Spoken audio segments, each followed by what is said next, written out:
ओम श्री राम जय जय राम। ओम श्री राम जय जय राम। जय हो भगवान की। महापुरुष नारद जी महाराज ने एक समय वर्मा जी महाराज ਨੂੰ ਪ੍ਰਸ਼ਨ ਕਰਿਆ ਸੀ, ਮਹਾਰਾਜ ਆਪ ਕਿਰਪਾ ਕਰਕੇ ਸਾਨੂੰ ਕਾਰਤਿਕ ਵਰਤ ਦੇ ਪੁੰਨ ਦਾਨ ਦਾ ਮਹਾਤਮ ਸਮਝਾ ਕੇ ਦੱਸੋ। ਤਾਂ ਵਰਮਾ ਜੀ ਨੇ ਕਿਹਾ ਸੀ, ਹੇ ਨਾਰਦ, ਪੂਰਵ ਕਾਲ ਦੀ ਗੱਲ ਹੈ ਕਿ ਸਹਿਆ ਪਰਬਤ ਪਰ ਕਰਵੀਰਪੁਰ ਦੇ ਵਿੱਚ ਇੱਕ ਧਰਮਦੱਤ ਤੇ ਨਾਮ ਤੋਂ ਬਖਿਆਤ ਬ੍ਰਾਹਮਣ ਰਹਿੰਦੇ ਸੀ। ਇੱਕ ਦਿਨ ਕੱਤੇ ਦੇ ਮਹੀਨੇ ਦੇ ਵਿੱਚ ਭਗਵਾਨ ਵਿਸ਼ਨੂੰ ਨਾਰਾਇਣ ਦਾ ਜਾਗਰਣ ਕਰਨ ਦੇ ਵਾਸਤੇ ਭਗਵਾਨ ਦੇ ਮੰਦਰ ਵੱਲ ਉਹ ਸੁਬਾਹ ਚਲੇ ਜਾ ਰਹੇ ਸੀ। ਜਿਸ ਸਮੇਂ ਇੱਕ ਪਹਿਰ ਰਾਤ ਬਾਕੀ ਸੀ, ਸੁਬਾਹ ਦਾ 3 ਵਜੇ ਦਾ ਟਾਈਮ ਸੀ। ਭਗਵਾਨ ਦੇ ਪੂਜਨ ਦੀ ਸਮੱਗਰੀ ਨੂੰ ਆਪਣੇ ਹੱਥ ਦੇ ਵਿੱਚ ਲੈ ਕੇ ਤੁਲਸੀ, ਗੰਗਾ ਜਲ, ਰੌਲੀ ਮੌਲੀ ਸਭ ਇੱਕ ਥਾਲ ਦੇ ਵਿੱਚ ਧਰ ਕੇ ਪੂਜਨ ਕਰਨ ਦੇ ਵਾਸਤੇ ਰਸਤੇ ਜਾ ਰਹੇ ਸੀ। ਤਾਂ ਜਾਂਦੇ ਦੇਖਿਆ ਇੱਕ ਭਿਆਨਕ ਰਾਖਸ਼ੀ ਆ ਰਹੀ ਹੈਗੀ। ਉਸ ਰਾਖਸ਼ੀ ਨੂੰ ਦੇਖ ਕੇ ਉਹ ਬ੍ਰਾਹਮਣ ਦੇਵਤਾ ਡਰ ਗਏ ਔਰ ਡਰ ਦੇ ਮਾਰੇ ਉਹਨਾਂ ਦਾ ਸਰੀਰ ਕੰਬਣ ਲੱਗ ਪਿਆ। ਜਿਵੇਂ ਰਾਖਸ਼ੀ ਵਾਪਸ ਪਾਸ ਉਹਨਾਂ ਦੇ ਆਈ, ਉਹਨਾਂ ਨੂੰ ਮਾਰਨਾ ਚਾਹਿਆ ਤਾਂ ਉਸੇ ਸਮੇਂ ਜੋ ਪੂਜਾ ਦਾ ਸਮੱਗਰੀ ਸਮਾਨ ਸੀ, ਉਹੀ ਪੂਜਾ ਵਾਲੀ ਥਾਲੀ ਭਗਵਾਨ ਦਾ ਨਾਮ ਲੈ ਕੇ ਉਹਨਾਂ ਨੇ ਰਾਖਸ਼ੀ ਦੇ ਉੱਪਰ ਮਾਰੀ। यों ही तुलसी, मिसरत, गंगा यालव राक्षसनी दे शरीर दे उपर पिया। त्यों ही वो राक्षसनी दे जो पाप सी वो खत्म हो गए और पाप खत्म होने दे नाल वो राक्षसनी नूं अपने पूर्व जन्म की याद आ गई। तो राक्षसनी ने ब्राह्मण नूं प्रणाम करके कहा, ब्राह्मण, मैं पूर्व जन्म के कर्मां दा फल भोग रही हांगी और उसे बुरे कर्मां दा फल भोग के मैं इस गति नूं पहुंची हाँ कि मैं राक्षसनी बनी होई हांगी। उहदे वचनां नूं सुन के धर्मदत्त ने कहा, देखो तुसीं किस कर्मां दा फल भोग रही होगी और इस जूनी दे विच तुसीं किवें पहुंची, कित्थों तुसीं रहण वाली होगी, सोडा की नाम है, की सोडा आचार विहार है, मैनूं सारी गल समझा के दसो। तो राक्षसनी बोली, हे ब्राह्मण, मैं मेरे पूर्व जन्म की पिछले जन्म की गल बता रही हांगी। जिस समय मेरा नाम कलह सी, सौराष्ट्र नगर दे विच भिक्षुक नाम दे एक ब्राह्मण रहिंदे सी। मैं उन्हां दी पत्नी सी ਮੇਰਾ ਨਾਮ ਵੀ ਕਲਾ ਸੀ ਔਰ ਮੈਂ ਕਲੇਸ਼ ਵੀ ਕਰਦੀ ਸੀ। ਮੇਰਾ ਬਹੁਤ ਕਰੂਰ ਸੁਭਾਵ ਸੀ। ਮੈਂ ਬਚਨ ਦੇ ਨਾਲ ਕਦੇ ਆਪਣੇ ਪਤੀ ਦਾ ਭਲਾ ਨਹੀਂ ਕਰਿਆ ਸੀ। ਕਦੇ ਉਹਨਾਂ ਨੂੰ ਮਿੱਠੇ ਵਚਨ ਨਹੀਂ ਬੋਲੇ ਸੀ। ਮੈਂ ਸਦਾ ਉਹਨਾਂ ਨੂੰ ਧੋਖਾ ਦਿੰਦੀ ਰਹਿੰਦੀ ਸੀ,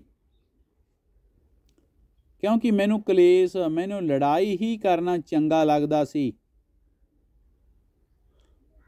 ਇਸ ਕਾਰਨ ਮੇਰੇ ਪਤੀ ਦਾ ਮਨ ਬਹੁਤ ਦੁਖੀ ਰਹਿੰਦਾ ਸੀ। ਤਾਂ ਅੰਤ ਨੂੰ ਉਹਨਾਂ ਨੇ ਮੈਨੂੰ ਤਲਾਕ ਦੇ ਕੇ ਦੂਸਰੀ ਇਸਤਰੀ ਦੇ ਨਾਲ ਵਿਆਹ ਕਰਵਾਉਣ ਦਾ ਨਿਸ਼ਚੈ ਕਰ ਲਿਆ। ਤਾਂ ਦੂਸਰਾ ਵਿਆਹ ਦੇਖ ਕੇ ਮੈਂ ਬਹੁਤ ਦੁਖੀ ਹੋਈ ਔਰ ਮੈਂ ਵਿਸ ਜ਼ਹਿਰ ਖਾ ਕੇ ਆਪਣੇ ਪ੍ਰਾਣ ਤਿਆਗਤੇ।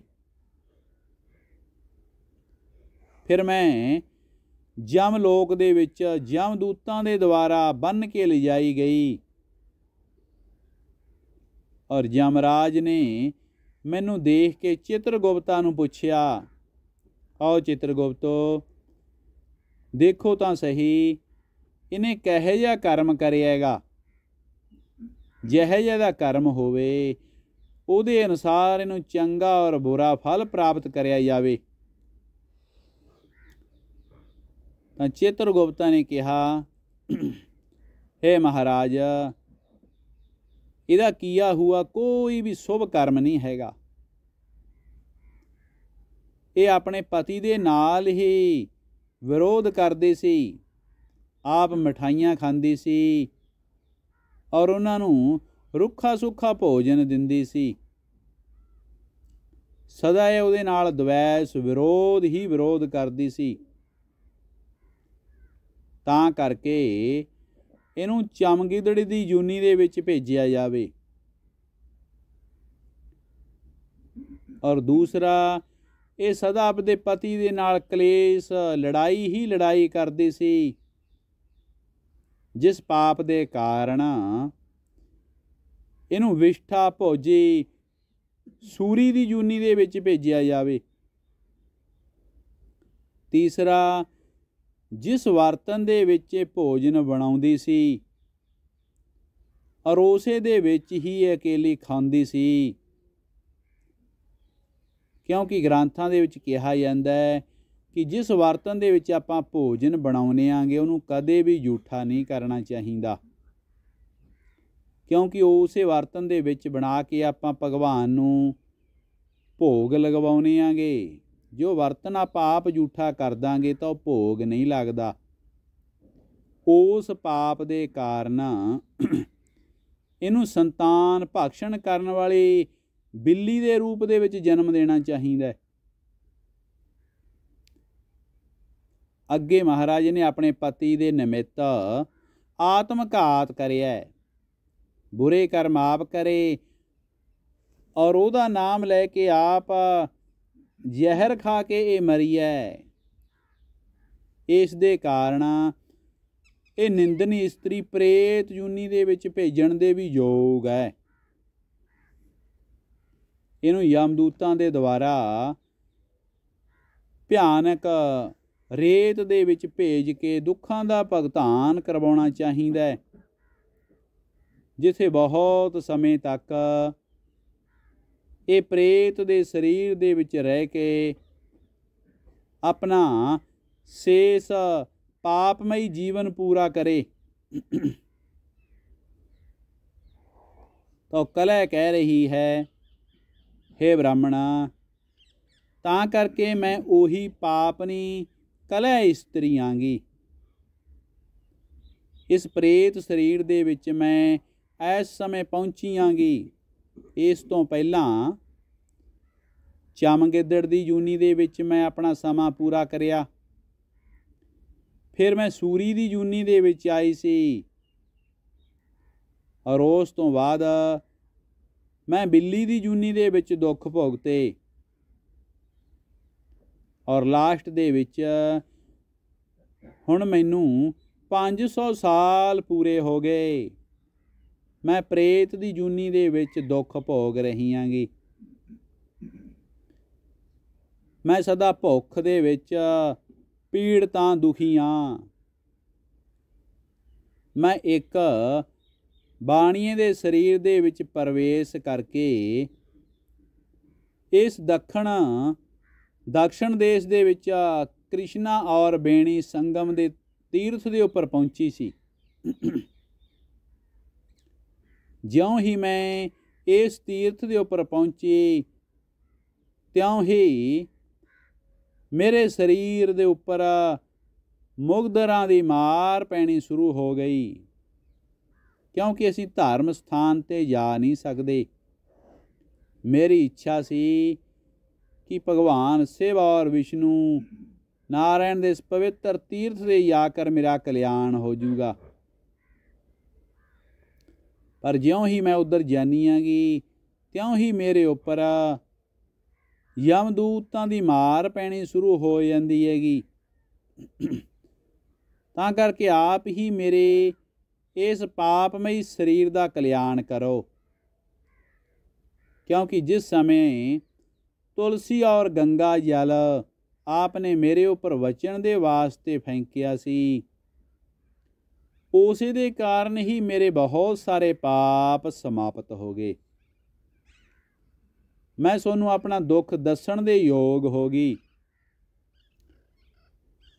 हे ब्राह्मण वर, आप कृपा करके मेरा भला करो। कला इस्त्री दे वचनां नूं सुन के धर्मदत्त ने बहुत समय तक सोच विचार करके कहा, देखो तीर्थ दे विच दान और वरत आदि दा शुभ कर्म करन दे नाल मनुष्य पापां नूं नष्ट कर दिंदा हैगा, परंतु तू तां प्रेत जूनी दे शरीर दे विच है। उन्हां कर्मां नूं करन दी तू अधिकारनी है नहीं गी। इसलिए जन्म तो लैके अज तक जो मैं कत्ते दे महीने का वर्त करदा आ रहांगा, उस पुन्न दे विचों अद्धा पुन्न का भाग मैं तेरे अर्पण कर रहांगा, जिस दे कारण तैनूं सदगति प्राप्त हो सके, तेरा कल्याण हो सके। धर्मदत्त ने वचन कह के भगवान नूं याद करके भगवान दा मंत्र पढ़ते हुए हथ दे विच जल लैके और तुलसी दे पत्ते रख के भगवान दे सामने बेनती करी, है भगवान मैं जिन्ने वर्त करे नेगे उन्हां दा अद्धा हिस्सा इस पापमई जूनी दे विचों इस्त्री नूं बचाउण दे वास्ते कला दे नाम दे अर्पण कर रहांगा, जिहदे कारण प्रेत जूनी तो छुट जे और इहनूं आपदा पवित्र शरीर प्राप्त हो सके। जिस समय संकल्प करके उहदे उपर पानी पाया तां उसे समय उदा प्रेतमई शरीर चों मुक्त हो के एक दिव्या रूप धार के उही कला सामने प्रगट हो गई। लक्ष्मी दे समान जिहदा सुंदर शरीर बन गया। और फिर भूमि दे उपर लम्मे पै के प्रणाम करके कहा, ब्राह्मण देवता मैं तुहानूं प्रणाम कर रही हांगी। अज आप दे प्रसाद दे नाल मेरा नरक लोक दे विचों और प्रेत जूनी दे विचों छुटकारा हो गया। आपने मैनू जो वरतां दा पुन्न दिता हैगा, जो तीर्थ स्थान ते स्नान करन दा पुन्न दिता हैगा, उस पुन्न दे कारण मैं पापमई समुंदर दे विच डुब रही सी। आपने नौका दे समान मेरा कल्याण करता। इस प्रकार वो बेनती करके ਇੱਕ ਸੁੰਦਰ ਵਿਮਾਨ ਦੇ ਵਿੱਚ ਬੈਠ ਕੇ ਆਕਾਸ਼ ਲੋਕ ਨੂੰ ਚਲੀ ਗਈ। ਔਰ ਜਿਸ ਵਿਮਾਨ ਦੇ ਵਿੱਚ ਪਾਰਸ਼ਦ ਨੂੰ ਲੈਣ ਆਏ ਸੀ, ਤਾਂ ਕਰਕੇ ਮਹਾਰਾਜ ਧਰਮਦੱਤ ਨੇ ਜਦੋਂ ਸਪਸ਼ਟ ਦੇਖਿਆ ਔਰ ਪਾਰਸ਼ਦਾਂ ਨੂੰ ਕਿਹਾ ਕਿ ਦੇਖੋ ਤੁਸੀਂ ਸਵਰਗ ਲੋਕ ਦੇ ਵਿੱਚ ਆਏ ਹੋਗੇ, ਮੈਂ ਤੁਹਾਨੂੰ ਪ੍ਰਣਾਮ ਕਰਦਾ, ਤੁਸੀਂ ਪੁੰਨਸ਼ੀਲ ਹੋਗੇ, ਤਾਂ ਕਰਕੇ ਤੁਸੀਂ ਸਦਾ ਭਗਵਾਨ ਦੇ ਪਾਸ ਰਹਿੰਦੇ ਹੋਗੇ। ਤਾਂ ਪਾਰਸ਼ਦਾਂ ਨੇ ਕਿਹਾ, ਬ੍ਰਾਹਮਣ ਦੇਵ ਦੇਖ, ਤੁਸੀਂ ਚਾਹੋ ਅਸੀਂ ਸੋਨੂੰ ਵੀ ਸਵਰਗ ਲੋਕ ਦੇ ਵਿੱਚ ਲੈ ਕੇ ਜਾਵਾਂਗੇ, ਕਿਉਂਕਿ ਜੋ ਭਗਤ ਲੋਕ ਭਗਵਾਨ ਨਾਰਾਇਣ ਦਾ ਭਜਨ ਕਰਦੇ ਨੇ ਔਰ ਦੁਖੀਆਂ ਦੇ ਉੱਪਰ ਦਇਆ ਕਰਦੇ ਨੇ, ਤਾਂ ਉਹਨਾਂ ਨੂੰ ਭਗਵਾਨ ਦਾ ਵੈਕੁੰਠ ਲੋਕ ਪ੍ਰਾਪਤ ਹੁੰਦਾ ਹੈ। ਆਪ ਨੇ ਜੋ ਕਾਰਤਿਕ ਕੱਤੇ ਦੇ ਮਹੀਨੇ ਦੇ ਵਰਤਾਂ ਦਾ ਅਨੁਸ਼ਠਾਨ ਕਰਿਆਗਾ ਔਰ ਉਹਨਾਂ ਦਾ ਅੱਧਾ ਭਾਗ ਦਾਨ ਦੇ ਕੇ ਇਸ ਪਾਪਮਈ ਇਸਤਰੀ ਦਾ ਕਲਿਆਣ ਕਰਿਆਗਾ, ਉਹਦੇ ਕਾਰਨ ਤੁਹਾਡੇ ਪੁੰਨ ਘਟੇ ਨਹੀਂ, ਕਿਉਂਕਿ ਦੁਖੀ ਤੇ ਦਇਆ ਕਰਨ ਦੇ ਨਾਲ ਜੀਵ ਦੇ ਪੁੰਨ ਸਦਾ ਵੱਧਦੇ ਨੇਗੇ। ਤਾਂ ਕਰਕੇ ਵੈਕੁੰਠ ਲੋਕ ਦੇ ਵਿੱਚ ਸੋਨੂੰ ਵੀ ਲਿਜਾਇਆ ਜਾਊਗਾ, ਕਿਉਂਕਿ ਇਸ ਜਨਮ ਦੇ ਅੰਤ ਦੇ ਵਿੱਚ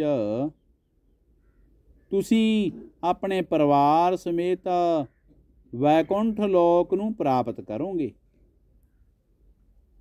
ਤੁਸੀਂ ਭਗਵਾਨ ਦੀ ਆਰਾਧਨਾ ਕਰੀਏ, ਭਗਵਾਨ ਦੀ ਭਗਤੀ ਕਰੀਏਗੀ। ਜੋ ਲੋਕ ਭਗਵਾਨ ਦੀ ਆਰਾਧਨਾ ਕਰਦੇ ਨੇ, ਭਗਤੀ ਕਰਦੇ ਨੇ, ਇਹੋ ਜਿਹੇ ਭਗਤ ਲੋਕ ਭਗਵਾਨ ਨੂੰ ਪ੍ਰਾਪਤ ਹੁੰਦੇ ਨੇ। ਜਿਵੇਂ ਉਤਾਨਪਾਦ ਦੇ ਪੁੱਤਰ ਨੂੰ ਪੂਰਵ ਕਾਲ ਦੇ ਵਿੱਚ ਧਰੁਵ ਲੋਕ ਦੀ ਪ੍ਰਾਪਤੀ ਹੋਈ ਸੀ, ਧਰੁਵ ਭਗਤ ਨੂੰ, ਉਸੇ ਪ੍ਰਕਾਰ ਨਾਮ ਜਪਣ ਦੇ ਕਾਰਨ, ਸਿਮਰਨ ਕਰਨ ਦੇ ਨਾਮ ਦੇ ਕਾਰਨ ਸੋਨੂੰ ਵੀ ਸਦਗਤੀ ਪ੍ਰਾਪਤ ਹੋਊਗੀ। ਤਾਂ ਕਰਕੇ ਇਹ ਬ੍ਰਾਹਮਣ, ਜੀਵ ਨੂੰ ਸਦਾ ਧਰਮ ਕਰਨਾ ਚਾਹੀਦਾ ਔਰ ਦੁਖੀ ਤੇ ਦਇਆ ਕਰਨੀ ਚਾਹੀਦੀ ਹੈ। ਜੋ ਜੀਵ ਪਰਉਪਕਾਰ ਕਰਦਾ ਹੈ, ਦੂਸਰੇ ਦਾ ਭਲਾ ਕਰਦਾ ਹੈ, ਤਾਂ ਇਹੋ ਜਿਹੇ ਪੁਰਸ਼ ਦੁਨੀਆ ਦੇ ਵਿੱਚ ਧਨ ਨੇ। ਜੋ ਮਾਨਸ ਜਨਮ ਪ੍ਰਾਪਤ ਕਰਕੇ ਧਰਮ ਕਰਕੇ ਆਪਣਾ ਜਨਮ ਸਫਲ ਕਰਦੇ ਨੇ, ਔਰ ਜੋ ਮਨੁੱਖ ਬਣ ਕੇ ਨਾ ਤਾਂ ਭਗਵਾਨ ਦਾ ਨਾਮ ਜਪਦੇ ਨੇ, ਨਾ ਤੀਰਥ ਯਾਤਰਾ ਕਰਦੇ ਨੇ, ਨਾ ਦਾਨ ਦਿੰਦੇ ਨੇ, ਨਾ ਯੱਗ ਕਰਦੇ ਨੇ, ਮਨੁੱਖ ਬਣ ਕੇ ਕੋਈ ਸ਼ੁਭ ਕਰਮ ਨਹੀਂ ਕਰਦੇ, ਦੁਖੀਆਂ ਤੇ ਦਇਆ ਨਹੀਂ ਕਰਦੇ, ਗਰੀਬ ਦਾ ਸਹਾਰਾ ਨਹੀਂ ਬਣਦੇ, ਇਹੋ ਜਿਹੇ ਮਨਮੁਖ ਲੋਕ ਔਰ ਪਾਪੀ ਪੁਰਸ਼ਾਂ ਦਾ ਜੀਵਨ ਵਿਅਰਥ ਚਲਿਆ ਜਾਂਦਾ ਹੈਗਾ। ਛੋਡੇ ਪੁੰਨ ਦੇ ਕਾਰਨ ਹੀ ਅੱਜ ਇਹ ਕਲੈ ਨਾਮ ਦੀ ਇਸਤਰੀ ਸੰਸਾਰ ਦੇ ਵਿੱਚੋਂ ਆਪਣਾ ਜਨਮ ਪੂਰਨ ਕਰਕੇ ਭਗਵਾਨ ਦੇ ਵੈਕੁੰਠ ਲੋਕ ਨੂੰ ਜਾ ਰਹੀ ਹੈਗੀ। ਤਾਂ ਨਾਰਦ ਰਿਸ਼ੀ ਨੇ ਕਿਹਾ, ਹੇ ਵਰਮਾ ਜੀ ਮਹਾਰਾਜ, ਇਸ ਪ੍ਰਕਾਰ ਜਦੋਂ ਵਿਸ਼ਨੂੰ ਭਗਵਾਨ ਦੇ ਪਾਰਸ਼ਦਾਂ ਦੇ ਨਾਲ ਧਰਮਦੱਤ ਬ੍ਰਾਹਮਣ ਦੇ ਵਚਨ ਹੋ ਰਹੇ ਸੀ,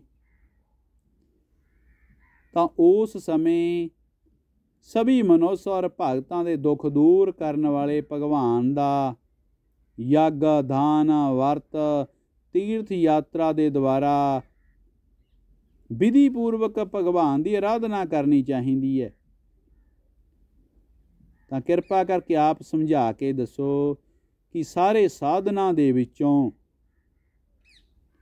ਜਿਹਦੇ ਨਾਲ ਭਗਵਾਨ ਖੁਸ਼ ਹੋ ਜਾਣ, ਪ੍ਰਸੰਨ ਹੋ ਜਾਣ, ਤਾਂ ਇਹੋ ਜਿਹਾ ਕੀ ਭਜਨ ਸ਼ੁਭ ਕਰਮ ਜੀਵ ਨੂੰ ਕਰਨਾ ਚਾਹੀਦਾ ਹੈਗਾ। ਤਾਂ ਵਰਮਾ ਜੀ ਨੇ ਕਿਹਾ, ਨਾਰਦ ਜੀ, ਜੋ ਵਚਨ ਪਾਰਸ਼ਦਾਂ ਨੇ ਧਰਮਦੱਤ ਨੂੰ ਦੱਸੇ, ਉਹੀ ਕਥਾ ਅਸੀਂ ਤੁਹਾਨੂੰ ਸਮਝਾ ਕੇ ਦੱਸਾਂਗੇ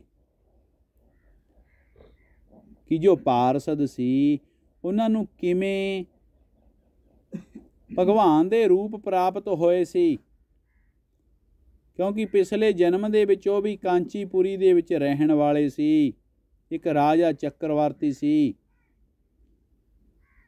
ਕਿਵੇਂ ਉਹ ਪਾਰਸਦਾਂ ਨੂੰ ਭਗਵਾਨ ਦੀ ਪ੍ਰਾਪਤੀ ਹੋਈ, ਇਹ ਕਥਾ ਆਪਾਂ ਕੱਲ੍ਹ ਨੂੰ ਸਮਝਾ ਕੇ ਦੱਸਾਂਗੇ। ਜੈ ਹੋ ਭਗਵਾਨ। ਓਮ ਸ਼੍ਰੀ ਰਾਮ ਜੈ ਜੈ ਰਾਮ।